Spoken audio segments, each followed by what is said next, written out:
Everyone, welcome to Revealing the Secrets Behind Essential Skills with Cody Clark Magic. And this is facilitated by FCIC, the Florida Center for Inclusive Communities Employment Program.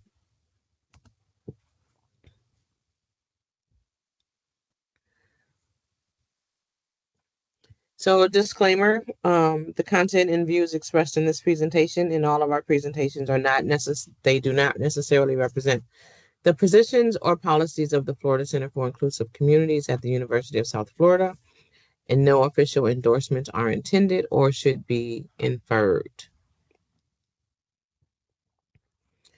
So today we have Mr. Cody Clark. Cody Clark was brought on stage at a magic show at the age of 10. And Cody was so inspired that he decided to pursue magic, and he joined the Louisville Magic Club and studied at the Jeff McBride Magic and Mystery School in Las Vegas, and used his bachelor's degree in marketing and theater arts from the University of Louisville to launch his business. And Cody creates a truly unique style of magic by blending his own stories with his passions for theater, stand-up comedy, classic country music, storytelling, and autism advocacy. And with that, I am going to turn this over to Mr. Cody Clark. Hello, Alex. Hello, everyone else watching now and later. My name is Cody Clark, and you all chose the perfect virtual meeting to come to because I'm going to be breaking the magician's code. Yes, I'm going to be revealing secrets left and right, but not of my magic tricks. Sorry to let you down. These secrets are more important.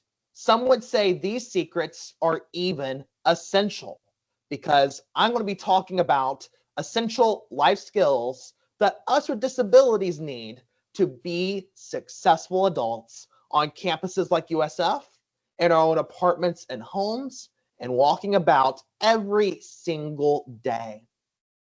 The tricky thing about essential skills is so many people find them as second nature as I find my magic tricks.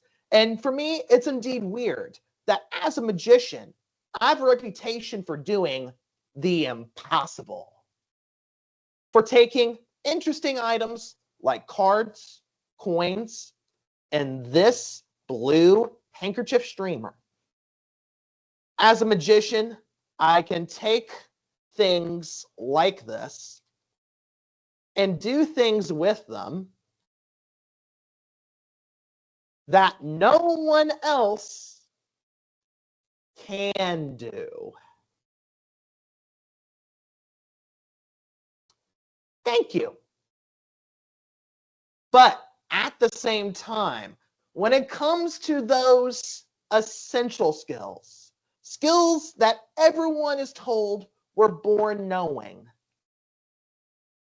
I can try,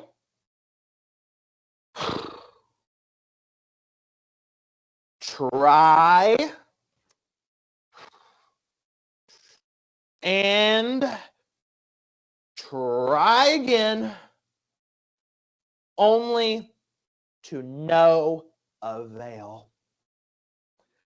And it indeed decreases the confidence of us with disabilities when no matter what our special abilities may be, no matter what talents we do have, we cannot do the things that society deems to be so simple that if we ask to be taught them, we're made fun of. Thankfully, in rooms like this, and all the houses in the deck of USF cards, there is no judgment, no shame in needing to learn essential skills. And today, this talk is going to be full of them, full of the essential skills that will make your problems with transitioning into adulthood disappear. Yes, the big thing I've learned in my essential skills journey, oh, thank you, Denise, is that there's really one to 3 core secrets. Yes, Alex, these secrets are in self-management, managing your own affairs and goals, people management, interacting well with others and having social skills, and emotional management, making sure your feelings don't overwhelm you or anyone else. Learning any of these individually will be a big asset that gets you further than a lot of people without disabilities go in life. But when you have all 3 together, that is when you are truly unstoppable and you can truly do anything you put your mind to. Let me know via Simpson's hands or these hands if you all are ready to learn. Sounds like you all are. Yep, I see a bunch of Simpsons hands. I will share my PowerPoint.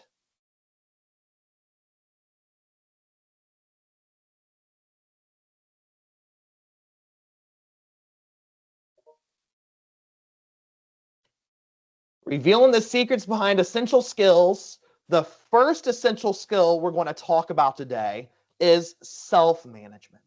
Self-management is defined as the ability to consistently complete personal tasks. These tasks can be related to the things we must do, whether they're for work, whether they're for our USF card therapies, whether we're taking classes at USF and we'll get an F if we don't get it done.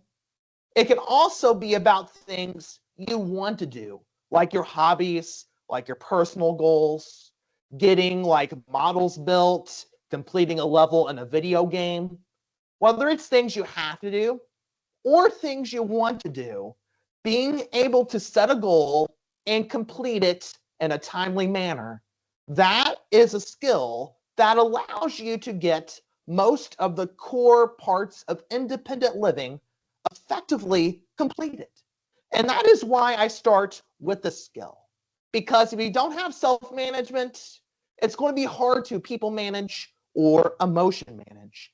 And in fact, the way I conduct my talks usually is I start by talking about what happens when you get things wrong by not doing self-management. Then I'll talk about what happens when you get things right by indeed applying self-management skills. Then I will share the actual hows. How do you do this thing called self-management? And there is an exercise with that will have some audience participation. And then we will do the same with both the other skill sets. Let me know if this sounds good to you all. Sounds good? Y'all still seeing the PowerPoint? Now, here's what happens when you get self-management wrong. When you are not able to manage your own affairs, tasks do not get done. You either don't set a goal in the first place, or you set a goal and you get overwhelmed because you have no idea how to actually get this done. And what this can look like in the home, it can look like a messy home. With college assignments, it can be the difference between getting a D or F or even a low C, or like a high C, a B, or an A. And at work, you aren't doing your responsibilities, so you're getting fired. All sorts of bad things happen when you don't have the self-management skills to even begin, because things simply aren't getting done. What is a bit more common, though, is the other thing that could happen if you get self-management wrong. Tasks get done, but without organization or work-life balance. And this is because when you get it wrong in this way, that is what we call procrastination. Waiting until the last minute when you have to work all night long. Self-management skills prevent procrastination. And when you don't have self-management, but you at least have enough motivation to do the work, to not get fired or to not fail the class, you pull those all-nighters that are not healthy, You do not have time to have a personal life or check in with friends. That can be just as bad or even worse than not doing the task at all, because it leads to an unfulfilled, unhealthy, unbalanced life. You want work-life balance, not work only, even though others in college may tell you different. We really want to get this area right. And what happens when you get self-management right is you get tasks done with time to spare. You're able to plan in advance the chunks of time when to work so you can take breaks, so you can go down to the beach, so you can hang out with friends, work on hobbies. You put things out into bite-sized chunks that are spaced apart to keep your sanity and to keep this project, this assignment, from being all that your life is about. You gain a fulfilled and healthy life, and you gain work-life balance, and you're able to stay physically healthy. You're able to keep your jobs. You're able to make not just good, but great grades. You are well on your way to independent living if you're able to self-manage. And I bet now you're wanting to learn, how exactly do you self-manage? Well, self-management consists of a few things. First, what you want or need to do. You need to have that end goal in mind. You kind of start with the end and then go backwards when it comes to self-management. Start by knowing what it is you want or need to do. Then work backwards. Determine, how exactly do you plan on doing it? What do you need? What steps should you take? When's the deadline? How long do you have? Can you indeed place it in bite-sized chunks over multiple days? And that part is the timeline. Once you know what you want or need to do, once you know what it takes, and once you know how long you have from now until the deadline, you place the work as evenly as possible across multiple days on the timeline. And at the very end, it's not a firm requirement, but I encourage it, an accountability or rewards measure. Either some sort of hobby or treat that you do only if you do this, and or you tell a friend or someone at card, here is the thing I'm wanting to improve on. Can you hold me accountable? Those are the 4 steps, but to illustrate them a bit more visually, we will do a real-time goal breakdown. And a real-time goal breakdown is what this looks like in real life. I will start with an example goal, and then I'll field from either Alex or Denise or Cody with an E can give me another example that I can break down in real time. The first goal is helping mom or dad with groceries, because that is a very common thing people have to do. That is our goal, helping mom with groceries. Now, what do you need to help your mom with groceries? Well, the groceries, a trip to the grocery store, the assistance of you and your mom in putting things in and out of the store and out of the car, and transportation to the grocery store itself. Now that we have our goal, helping mom with the groceries, now that we have the list of the things we need to achieve the goal, we can put that into steps. And thankfully, this is just a few-hour thing, not like a month-long thing where we have to place it over multiple days. So step 1, make the trip to the grocery store and help your mom or dad in the grocery as needed. Then step 2 is you go home. Step 3 is you unlock your car trunk. Step 4 is you divide and conquer which groceries go in first when, and who's carrying the heavy stuff, who's carrying the light stuff. And then 5, you bring the groceries in and out of the house.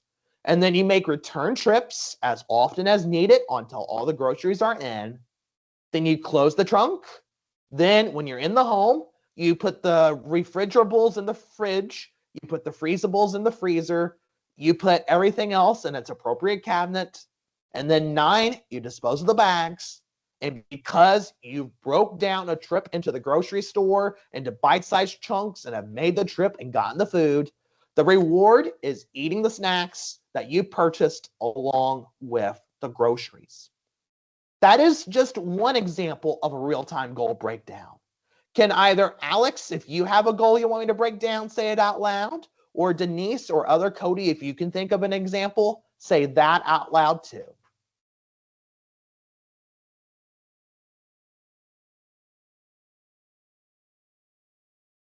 Alex, I've unmuted your mic, so I'll defer to you first. Hey there, Alex.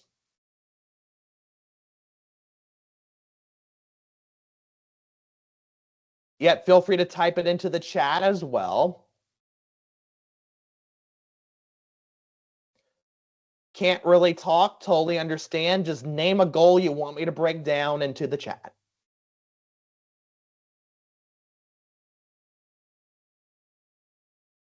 Save money for trip. That is great, especially in such a tourist hotspot like the Tampa area or all of Florida. The goal, desired end result is save money for trip. What do you need? Well, you need to know exactly how much that trip is going to cost. You need to know how you're going to make the money in the first place. Like, do you have a job? Do you receive various benefits? Do you have an allowance? Do you have leftover college scholarship money? So you need how much it's going to cost, your source of money in general, and you need to make this is the timeline's really important to hear because you need to know when you want to do the trip versus how long you have to save the money and some idea of how much to save from each paycheck.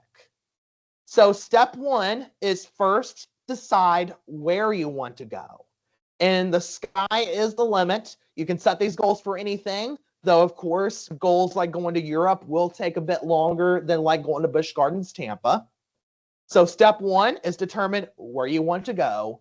Step two is make a list of the costs, and not just the cost of like the admission to the attractions, like the theme park, but transportation costs, like if you need to take a flight, how much that costs, hotel, how much that costs, if it's gas, a gas money estimate, and roughly estimate how much meals cost, or if you're flying, how much an Uber, Lyft, or a rental car will cost.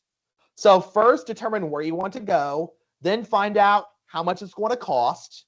Compare that with how much money you bring in already. And then when you do that, you can either determine, okay, this is how much I can afford to save from each paycheck, but yet still pay my bills. Or, oh, I'm going to need to figure out another way to make the money in order to afford the trip. And then you place, after you do the math, you place it on the calendar and you utilize how much you need to save when and when you're going to be able to afford it. And then you schedule when to take the trip.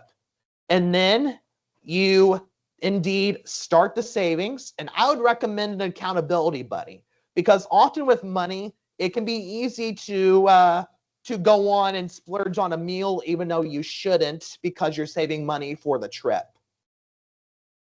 And it may take a little bit, it may take about a month or two, but have that accountability buddy keep checking in with you to make sure that you're indeed saving as much as you say you're going to save. And monitor your bank account. And when the bank account finally gets to that level in step two, where you can afford the trip you want to take, that is the reward in its own right, taking the trip. That is just one example of a real-time goal breakdown. Hopefully that helped. Yep, love on the calendar, especially with a goal like this. The calendar is essential because saving money for a trip is daunting until you realize that an $1,000 trip is 2, 4, 6, 8, 4 $200 chunks and one $100 chunk. You can do that over a period of few months and it doesn't sound as drastic anymore. And it sounds like Denise is typing something else. Does it matter if you use a real calendar or technology? That is a great question. Ultimately, it doesn't. In the age of phone apps, there's some really cool ones that use technology, and that will even be your accountability buddy. Of course, some of them do have a cost, others don't. But if a handwritten calendar works better for you or an erase board, that is totally okay. If you want to explore the world of time management calendars and goal setting calendars on phone apps, a lot of them are really amazing and can literally be your own accountability buddy. That is a great question. And I feel like you all are well trained on self-management. And self-management can indeed get you pretty far. But unless you are truly a hermit, and very few people are, even us autistics, you will have to interact with other people. And that is why the second essential skill is people management. People management is defined as relating well to other people, being able to interact with them in a conversation, being able to make friends with them, or at the very least be acquaintances with the people you meet out and about in public, and being able to handle when arguments get intense. This is something that's studied a lot with autism because we're told that our social skills are not up to par, but all it takes is a scroll on Facebook and you realize a lot of people could use a brush up on people management skills. A lot of people get this area wrong. And here's what happens when you get people management wrong by not being good at interacting with others. One thing that people get wrong is they end up talking at and not with others. They want their viewpoint or their point of the conversation to be dominant. They really don't consider the other's perspective. And if you've been in conversations like that, those conversations are not the most fun. And you do kind of feel pressured by the other person as a result of that conversation because there is no cooperation. Only two people throwing their views at each other without really any effort to mingle with each other. And that leads to a lot of misunderstandings and a lot of hurt feelings and a lot of what we know as communication difficulties. This is why it's important to get people management right. And when you get people management right, you learn from each other because you're talking with each other, not at each other. And when you talk with each other, a conversation is like a tag team. You work together to keep the conversation going. You work together on what the issue is. You solve problems rather than create more problems. And you have lots of fun conversations and lots of great memories. People management is a big unlock because it makes the world a better place once you realize how much fun other people are when you have the skills to be able to manage any conversation at least consistently well. This is why there are key social skills. Key social skills that will help you gain the ability to get through any conversation situation. Those key social skills are first, active listening. The concept of active listening is to listen not to think of what to respond in advance, but to comprehend, to gain insight from what the other person is saying, and to use what the other person is saying to determine what you're going to say next. Not your social scripts, not your social rules. Social scripts are good at first, but once you get into adult people management, being able to improv, being able to be present and consider things as they occur, that becomes the valuable social skill. And this is indeed something I admittedly struggle with too.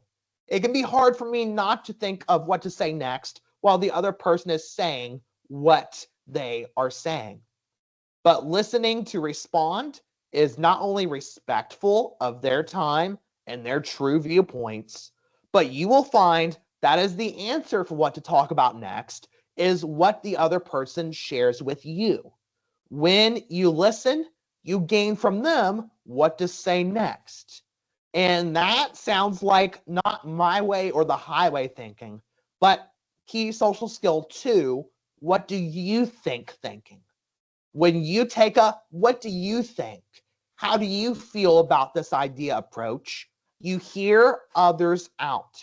You hear their opinions and you listen and interact with your input. When they're like, I feel this way. Oh, yes, I do feel this way too. But how come you feel that way? You are able to respond in a way that prods the conversation to keep going. Instead of saying declarative statements, you're saying what they call in the improv comedy world, yes and statements. Statements that keep the ball in their court, kind of like a game of tennis or volleyball. When you say yes and, the conversation can keep going up until the other person has to leave. When you say declarative statements that shut off the conversation, that's when conversations die a bit too young. And the last part of what do you think thinking is my key unlock from a very famous book on life skills called How to Win Friends and Influence People by Dale Carnegie. It is one of the most famous self-help business books of all time, and it is something I do recommend and is available at most libraries. But the big unlock I had from it was his secret, Dale's secret to keeping conversations going is instead of being overly focused on what you say next, keep asking them questions about themselves. Because the more you ask others questions about themselves, the more they'll talk about themselves, because that is naturally what most people like talking about the most is themselves. So if you can get people to stay on the topic of themselves, their careers, their families, their lives, you don't have to do much talking or responding back. You just keep building the conversation off of that. And that is one of many avenues for social skills that a what do you think approach opens up. So with that said, sometimes there are arguments. Sometimes people management gets a little intense, and you should not be a pushover. Don't take one or two to be like you should not have your own viewpoints. You need to be assertive about your ideas and feelings. Yet you should be open-minded to any result. Have your views, but be open to your views either being wrong or being able to be combined with someone else's views in order to create a better outcome all around. You should be focused on teamwork rather than on individual efforts. And so often, one reason that people management skills are even more important nowadays is because people often divide themselves into very distinct camps, very distinct cultures and teams. And it can be hard to see how they would get along. But when you add your input and when you invite the other people to add their input too, then you can find what's common about things and people that seem very different. And in fact, I'd say either Denise or either Cody, can you steer me toward the red deck or the blue deck? Blue. The blue. Probably because U of L's red and we used to be rivals. I get it. These cards are different on the front and the same on the back. They act like a slinky. And they even have their own built-in telescope. So I can see you all gaining self and people management in real time. Which, speaking of, it can be really tough. It can be really anxiety-inducing to enter a conversation. But when you leap in with the people management skills that we've learned, a big world of people gets distilled into just a unique person in front of you. And Denise, I'm running my finger up and down. Can you tell me when to stop? Right there. Go Right back a there? little. Back, just, yeah, right there. Right there? Yeah, that's fine. You'll split the cards right there, and this will be your card. Can you all remember that? Mm-hmm. And I will put it in here for safekeeping. You all have made your choice. You provided your input in the conversation. I will provide mine in a bit of a messier way, because sometimes people management goes really, really wrong to the point the combos become a mess. A big, huge mess of damaged cards, but still very human. Like, this may be damaged, but it's still an ace of hearts. This may be damaged too, but it's still a red-backed 9 of diamonds. And this may be a bit damaged, but it is still a blue-backed 2 of diamonds. You made your choice right there out of a traditional deck of cards. I will make mine in a bit more of a unique fashion. Ready? Do-do, do-do, do-do-do, do-do-do-do-do-do-do-do. Yes, the suspense is deafening. You made your choice. I made mine. And it's a miracle that in a world where so much can go wrong with conversations, and not just for us who are autistic, that people can agree or at least come to an agreeable conclusion on anything. But with the people management skills that I shared, you can do the impossible yourself.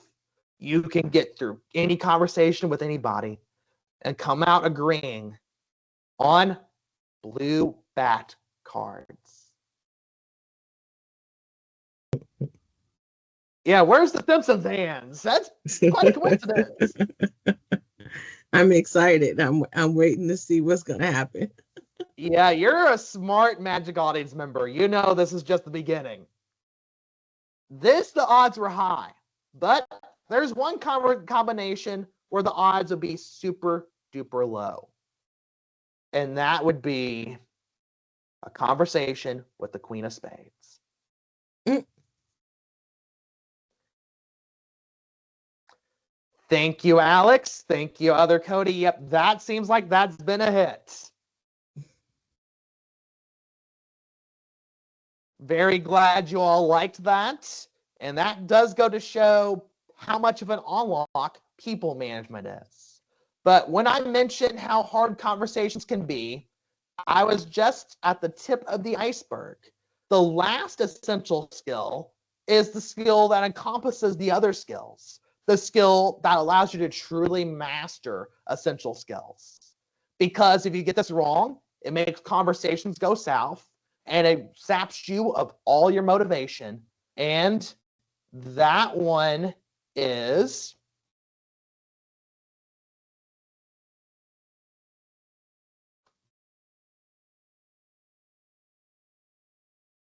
emotional management.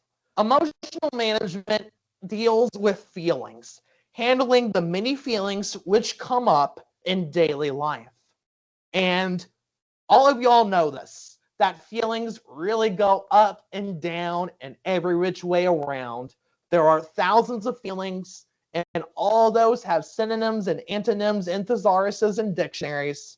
There are tons of ways one can feel, but the only socially acceptable ones are the pleasant ones, the happy ones.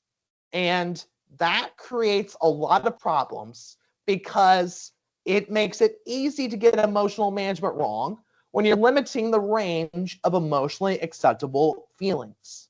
And when you get emotional management wrong, you pause your life over your feelings. If you are not feeling in the mood or motivated, you don't do the task you need to self-manage for. Like when I've been in a bad mood, sometimes it's hard for me to practice magic tricks. When I've been in a bad mood, it's been harder for me to exercise or eat healthy. When you pause your life over your feelings, and wait for things to be perfect before you begin. Yes, you're probably still going to be in a good mood to get some things done, but you're probably not going to get as much done as you truly could because you're waiting around for the perfect conditions. When you get emotion management wrong, bad situations become worse. So a mood that with emotion management skills you get over quickly stays around for days and weeks, and that creates a very bad self-management train. That's not the kind of train you want to ride. It's the train of misery, the train of piling laundry and piling trash and things not getting done. And with people management, it's the reason any of you who've worked customer service have horror stories of people who felt you're the most convenient venting outlet. Their bad mood about something else was taken out on you because you were simply the nearest target. Or if there is a genuine argument already, having the inability to manage your emotions leads an argument into a fight. And this is the one part of essential life skills that if you get this really wrong, you can harm yourself, you can harm others, you can even get in legal trouble. And I don't want any of that for any of you. We want to get emotional management right. And when you get emotional management right, life goes on no matter what kind of crisis you go through. You feel your feelings, but yet you still do the work. You still do the self-care. You still do what you need in order to get better because you trust that things are going to pass. You also gain constructive solutions to your problems because you're not responding with emotion, you're responding with logic. And you are happier overall because you're giving space for all the other feelings. You often find that the people who suppress the other feelings are the ones who are not so happy because they're not letting their true range of emotions come out. One of the big sources I've learned my emotional management skills from, and you still can from today, is Fred Rogers of Mr. Rogers' Neighborhood. He is a hero for many reasons. He even went to college down the road east in Orlando for a little bit. So he is a bit of a Florida boy. And even though a lot of people thought he was a kid show, the advice is very adult. And he even wrote songs. One of his songs was, "What do you do with the mad that you feel?" And my system for emotional management is very much based on that song. Because this is what you do when you feel things other than happy. Step one, safely experience your emotions. You can do so in a bathroom stall, in a sensory safe room, although be mindful of the noise requirements of the sensory safe room. It can be in your own private room, or if you cannot escape, what I've often done is clenched my feet in my shoes or used a fidget toy because those get the emotions out with people overall none the wiser. However you safely experience emotions, step one is important because it gets you from emotion brain to logic brain. And when you safely experience your emotions, you can then look at the facts of the situation. You can deal with things logically, and then you make all the outcomes something you're mindful of. Consider what would be the best case scenario for you and all involved. What would be the worst case scenario for you and all involved? And what would be the just in case scenario, the in between scenario? This way, you have the optimistic outcome because optimism's good. You have the worst case scenario because part of optimism is acknowledging that that does sometimes happen. The worst sometimes does come to pass. And then the in between scenario because life is not black and white as yes, optimism or no pessimism. When you consider all the outcomes, you can make action plans based on your preferred outcome. And then you can act on that knowing you thought of a few options and you let the situation play out and you have the cards stacked in your favor. When you master a system like this, or from any of the many TikTokers or self-help books that teach other emotional management techniques, you gain a lot of benefits. One big benefit is a clear and peaceful mind. When you can manage your emotions, it's kind of like you're laying on one of the Tampa area beaches. Instead of your brain being like a NYC traffic jam, your brain is like Clearwater Beach or St. Pete Beach. At least I hope they're indeed relaxing. I'll find out today. But you have calm, you have clear, you have peace. You don't have to fight yourself. You don't have to figure out how to quiet your mind. And that allows you to better practice self-management. It is harder to set goals and stick with them when your mind's at war with itself. So when you can let your emotions pass, you are able to get better at those self-management techniques.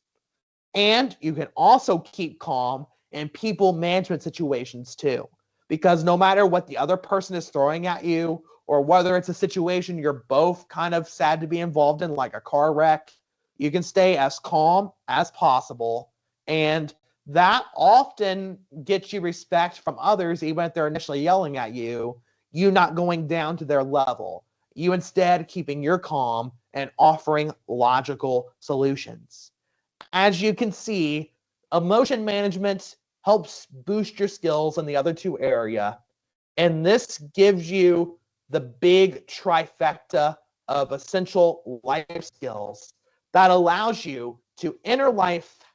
Well, life for everyone is kind of like a blank check. Yes, I know, Alex, what to check.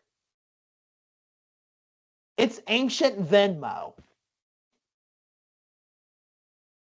It's a magical piece of paper that could be worth $1,000,000. Money USF card could really use. Or it could be worth just a penny, depending on what you write on it. Some people leave the check blank, but not us, right? We know better. We know our worth, and we know that with self-management, people management, and emotion management, we can put ourselves in the best position possible. And in fact, all three of you, if you can think of one thing that you got out of this presentation, grab it and hold it up. I'm going to trust that you're all doing that. And on a count of three, throw those take-home points at my check. Ready? 1, 2, 3. Denise, Cody with an E, Alex, and we've got one big check for one awesome set of USF card attendees who have learned all the essential skills in self-management, people management, and emotion management that will help you all become successful adults and help those you work with become successful adults too. My name is Cody Clark, and the floor is open to questions. You can type them in the chat or say them out loud if you feel comfortable. While we wait for people to type in the chat, I have a question, and my question is, prior to being introduced to magic, can you tell us a little bit about what difficulties or what type of child Cody was before he learned essential skills?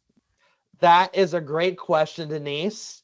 Essentially, I got diagnosed with autism at 15 months young, and the doctors told my parents I would never be able to walk, talk, get married, have children, or hold down a job, or tell my parents that I love them.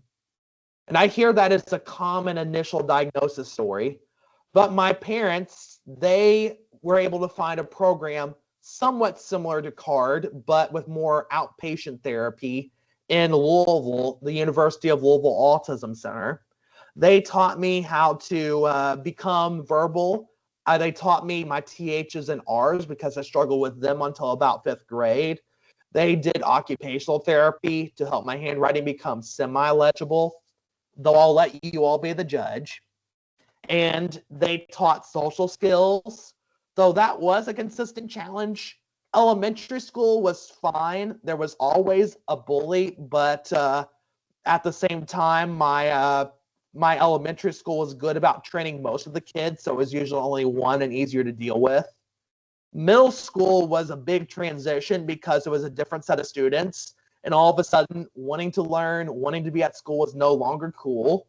And differences like autism stick out more in a middle school setting.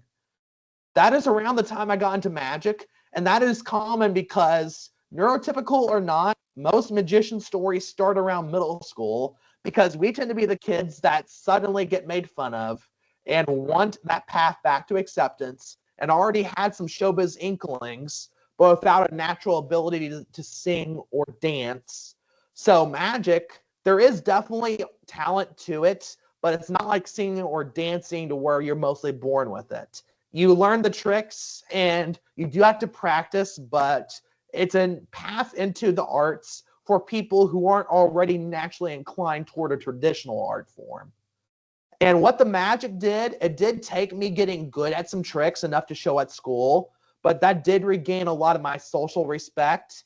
And magic's a very conversational art, so it alone is a social skills therapy. And the magic took me from not being sure of what I was going to do to having a path to go on. Feel free to ask any clarifying questions or let me know, Denise, if that summed it all up pretty well. One clarifying question. You said you were bullied and it was not unusual. At about what grade level did the bullying stop? And was that from your own efforts or from the efforts of the school? Great question. Elementary school dealt with it better. There was always one bully in the class, but my parents, well, I would have went to Catholic school if I weren't autistic, but my parents didn't entirely mind that since they could shop around till they found the school in my district that could deal with it. And they liked that this school educated the other kids and what was different with me during the special needs classes. So what that allowed, there was always one that would still try, but the others would gang up on the bully for me.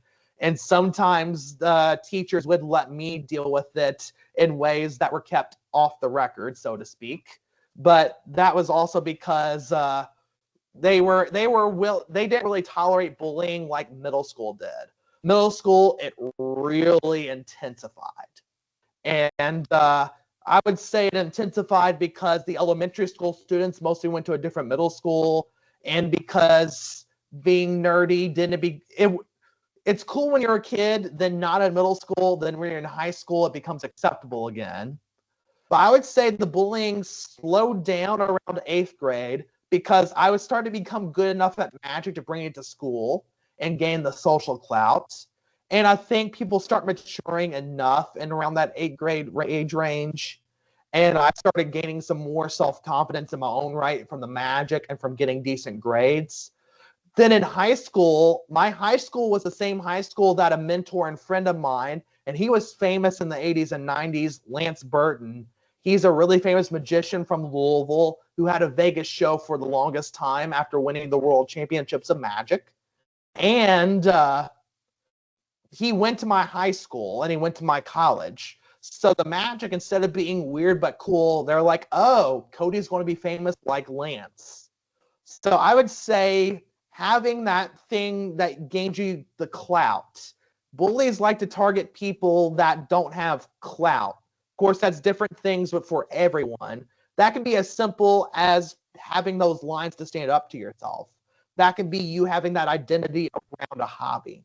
Some sort of identity that can be your source of self-worth, so that, of course, hurtful words will hurt, but having that thing that can be like, I'm still good, I've got this, that seems to help. And how did you transition from being a musician to being a musician, an entrepreneur, and a public speaker? Well, in college, I kind of set myself up for that with a major in marketing and a minor in theater, though I had no idea that disability advocacy would be a big part of that because I initially wanted to be a magician that was just doing magic shows. And I had some traction there, but in college, I had a mentor who was a master's student in theater that while I was a bachelor's and that was my minor. And he was wondering, well, he heard the other master students wondering what was up with me. So he told me there are no secrets on stage. Instead of hiding who you are, write a routine or two about your autism, bring it to our theater department open mics and see how they react. That routine went so well, it eventually evolved into the show I did yesterday, A Different Way of Thinking. Then I toured that on the Fringe Theater Festival circuit.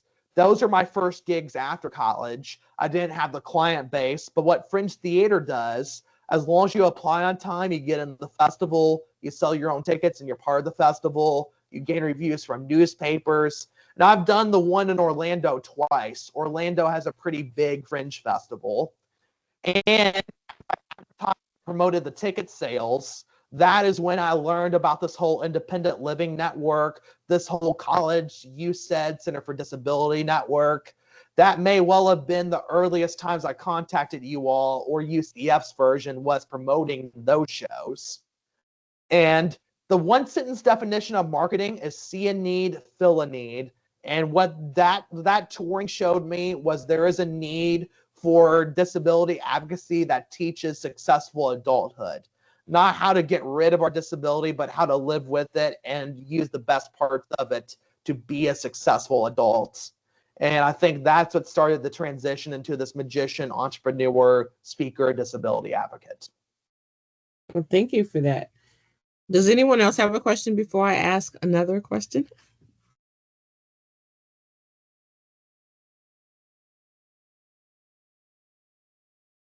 Okay. Looks So, like other Cody is typing. okay. Oh, you took my question. Darn.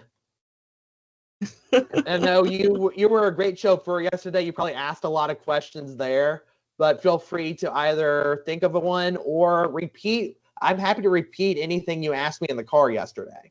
If you can think of something really intriguing that I said.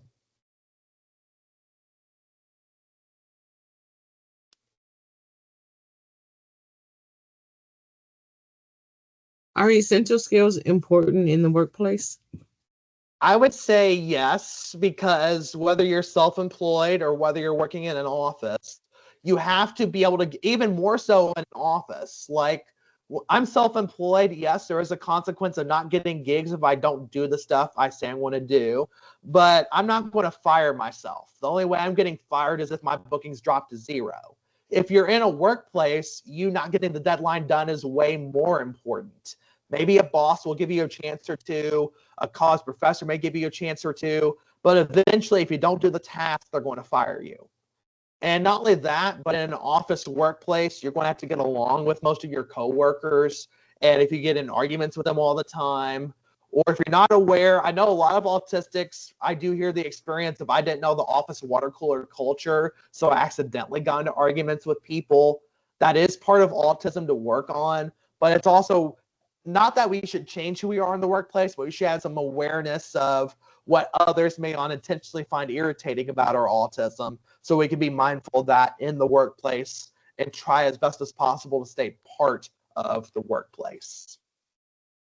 And then utilizing those skills, since I'm running my own business, uh, I do, but for different reasons. One of them is that when you are your own boss, you literally are your own boss. The buck stops with me, so it's more important that I self-manage, even if there's not a boss that can fire me. If I don't self-manage, nothing gets done. I don't get clients. I don't do quality shows, and that would have a lot of downstream effects.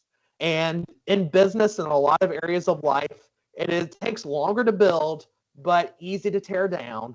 And often, if you do not that one bad show will kill you, but sometimes if you do a bad show in front of an agent, it may take a few years for them to give you a chance again. So it's more important because of how much you're having to manage yourself. And then people management, well, I do have sales call scripts that I use. There is a different type of people management with a sales call because I am ultimately trying to sell my services, but I don't want to feel tacky about it. And some people go in wanting, pretty much already wanting to buy me. Some people go into a call wanting to get right off the call because they're still skeptical or still worried about cost. That is a people management skill that I've learned to be able to put everyone at ease, but yet still be able to sell without feeling like I'm hard selling. And at the gig site, my chatting with the people who hired me, trying to be a kind, nice person, trying to be accessible to my fans, those take people management skills as well. And I'd say emotional management, being able to do a show no matter what's happened in your personal life. Thankfully, things have been calm, but there are times performers have to go on stage after like their mom died or something like that.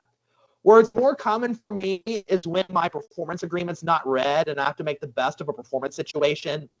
I won't say where, other than that was out west, but I did a school assembly that wouldn't ever want runway style here, and that's very unideal for magic. But I did have to do my best people management to see what they could correct. And once they confirmed that, no, we can't do anything, to still make it an optimal situation. Because even if you put things in the contract, ultimately it's still your duty to do as good as possible. And if you seem like a prima donna, they may hold that against you in reviews and in hiring you again. Okay, thank you.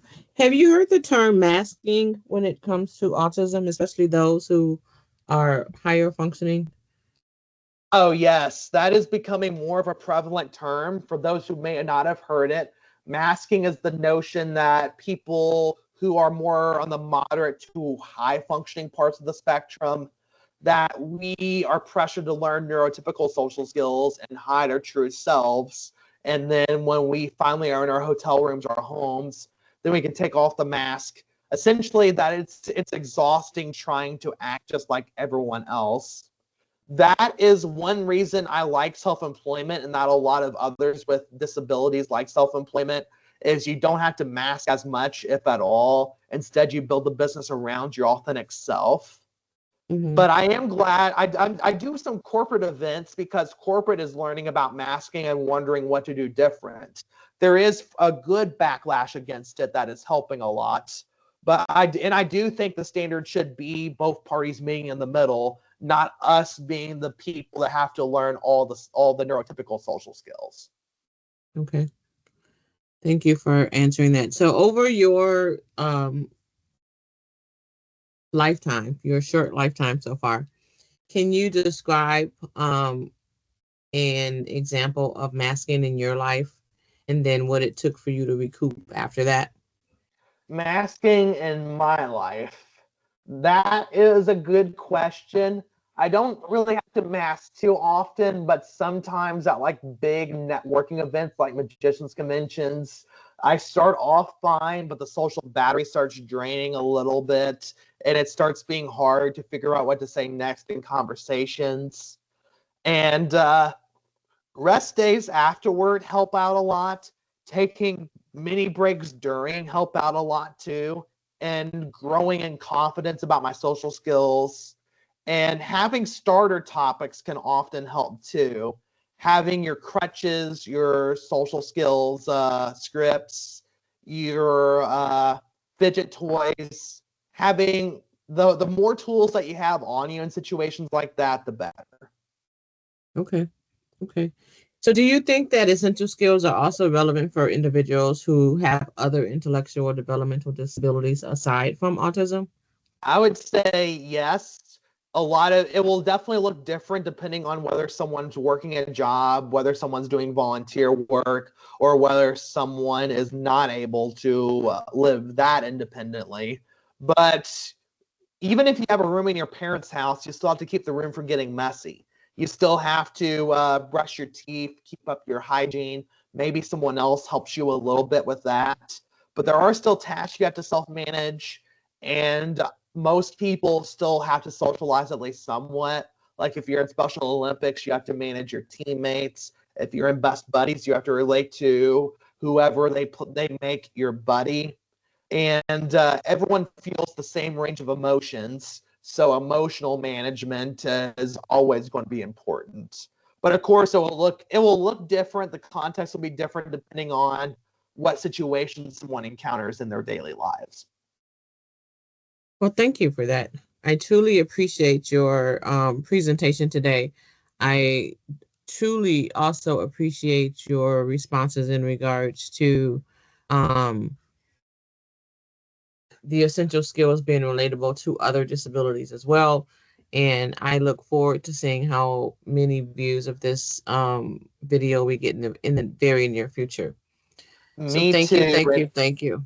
Anytime. And real quick, if y'all want to learn more after watching this, CodyClarkMagic.com or at Cody Clark Magic on social media, or info at CodyClarkMagic.com is my email address.